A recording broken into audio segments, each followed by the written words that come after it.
গাল বাড়িয়ে থাপ্পড় খাওয়া রাজ্য সরকার প্রায় অভ্যাসে পরিণত করে ফেলেছে। 26,000 শিক্ষক শিক্ষাকর্মীর চাকরি খেয়েছিল, চাকরি চলে গিয়েছিল বলা যেতে পারে রাজ্য সরকারেরই দোষে।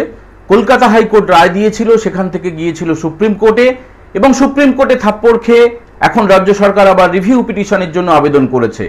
আবার থাপ্পড় খেয়েছে রাজ্য সরকার দেশের শীর্ষ আদালতে, যেখানে বলা হয়েছে রাজ্যের সমস্ত সরকারি কর্মচারী এবং পেনশনভোগীদের অন্তত 25% হারে মহার্ঘ ভাতা দিতে হবে।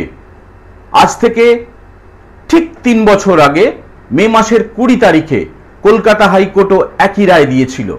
কলকাতা হাইকোর্ট বলেছিল 31% হারে ডিএ দিতে হবে রাজ্য সরকারি কর্মী এবং পেনশনভোগীদের। তা অগ্রাহ্য করে রাজ্য সরকার চলে যায় সুপ্রিম কোর্টে। মামলা চলেছে প্রায় 3 বছর ধরে।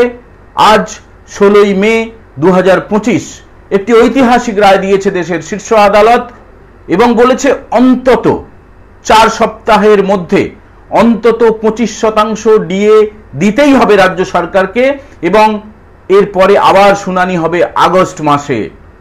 তখন হয়তো কেন্দ্রীয় সরকারের হারেই ডিএ দেওয়ার নির্দেশ দিতে পারে দেশের শীর্ষ আদালত। আজকে যে বোঝা পড়েছে ঘাড়ে, সেই বোঝার চাপ যে আরো বাড়বে তা নিয়ে কোনো সন্দেহ নেই। বন্ধু, আমার নাম দীপঙ্কর মণ্ডল, আপনারা দেখছেন নবান্ন নিয়ন্ত্রণ। আপনাদের সবাইকে স্বাগত।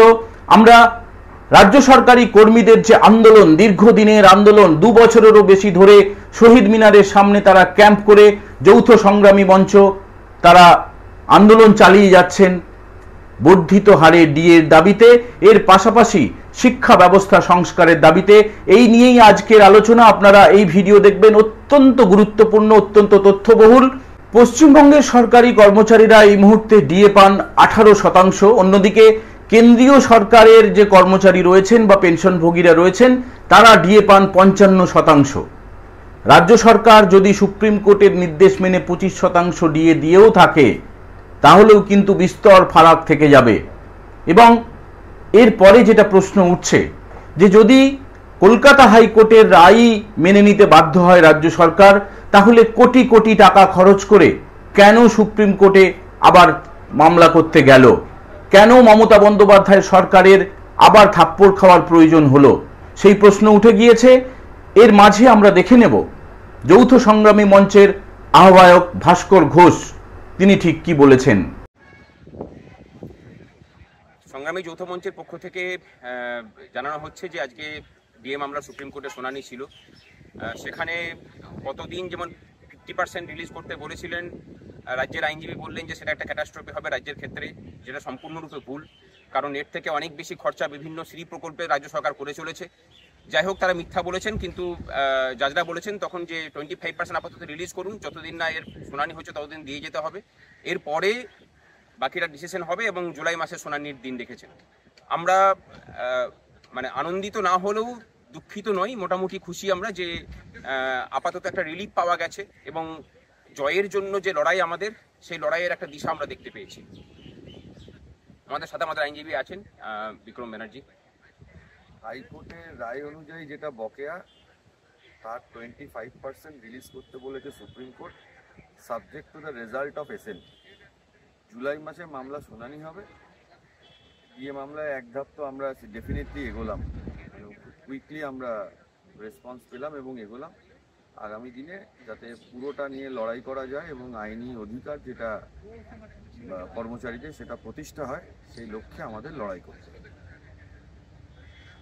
বন্ধু, চলতি বছরের বাজেট অধিবেশনে 4% ডিএ বাড়িয়েছিল রাজ্য সরকার, এবং তার ফলে কিন্তু কয়েক হাজার কোটি টাকার বোঝা চেপেছিল রাজ্যের ঘাড়ে, অর্থাৎ নবান্নের ঘাড়ে। এই যে আবার 7% বর্ধিত ডিএ দিতে হবে, তার ফলে যে আরও একটি বোঝা চাপবে সেটা নিয়ে কোনো সন্দেহ নেই। রাজ্য সরকার কি এই 25% ডিএ, যেটা বর্ধিত 7%, সেটা দিতে রাজি হবে? এখনো পর্যন্ত নবান্নের তরফে কিন্তু কিছু ঘোষণা করা হয়নি। রাজ্যের যিনি অর্থমন্ত্রী চন্দ্রিমা ভট্টাচার্য, মুখ্যমন্ত্রী মমতা বন্দ্যোপাধ্যায়, তারা হয়তো বিকেলের দিকে বা পরে তারা কিছু জানাবেন। তবে এই মুহূর্তে দাঁড়িয়ে যৌথ সংগ্রামী মঞ্চের যারা সদস্য তারা আনন্দ উৎসবে মেতেছেন। ভাস্কর ঘোষ একদম সুপ্রিম কোর্টের সামনে থেকে দাঁড়িয়ে আমাদের জন্য যে ভিডিও বার্তাটি পাঠিয়েছেন সেটি আমি আপনাদের দেখাচ্ছি। সবাই ভালো থাকবেন, সুস্থ থাকবেন এবং সতর্ক থাকবেন। জয় হিন্দ, বন্দে মাতরম। সুপ্রিম কোর্টের সম্মুখ থেকে সংগ্রামী যৌথ মঞ্চের পক্ষ থেকে আপনাদের সামনে এলাম। একটা ইতিহাসই সৃষ্টি হলো বলা যেতে পারে। এই ডিএ মামলার হাইকোর্টের ডিভিশন বেঞ্চে রায় হওয়ার পরে সংগ্রামী যৌথ মঞ্চ তার যাত্রাপথ শুরু করেছিল যে আমাদের বর্তমান যে রূপা, যেটার মহার্ঘ ভাতা প্রায় বন্ধ হয়ে গিয়েছিল, সেটাকে চালু করতে হবে। তার আগে 3 বছর ধরে মহার্ঘ ভাতা আমরা পাইনি। আমরা আন্দোলন করার পরে 1 বছরের মধ্যে 3 বার আদায় করতে পেরেছিলাম।